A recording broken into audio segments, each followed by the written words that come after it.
તો hello welcome to my mini vlog. તો સ્વાગત છે તમારું અમારા વ્લોગની અંદર. તો કેમ છો બધા? મજા છો? તો જો આપણે બહાર આવી ગયા છે. તો અજી ભાઈ તમારું क्या कहना है? जय गो महाराज। तो अजी भैया कहना है गुजराती में बोलते हैं जय गुगा महाराज। संजय भाई आपका क्या कहना है? जय गो महाराज। संजय भाई भी नॉर्मली लग रहे हैं, लगता है हारून की चाय नहीं पिया है।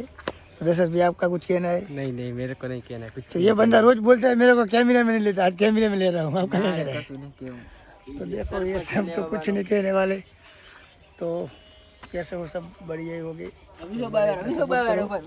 तो इधर हमारे बाहर है, तो अजी आपको कुछ कहना है इसके बारे में? नहीं कुछ कहना नहीं। थोड़ा जोर से बोलो यार, मुंह में कुछ भरा हुआ है क्या? बता।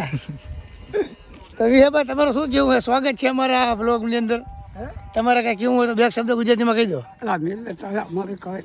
તો આ છે અમારા ગાંઠિયા ગામડાના ડોહા તો કાંઈ કેમ નહીં, छिल्ली हद पर आई गया है। तो बने रहो हमारे ब्लॉग के अंदर। तो जी भाई आपको कुछ कहेंगे? फनी ऐसे ही ब्लॉग बनाते रहते हैं हम, व्यूज आए या ना आए ऐसे ही चालू रहता है। संजय भाई दो शब्द कहेंगे तो हमको अच्छा लगेगा, लेकिन कुछ बोलते ही नहीं है। लाइक करो, कमेंट करो, सब्सक्राइब करो અને કમેન્ટ તો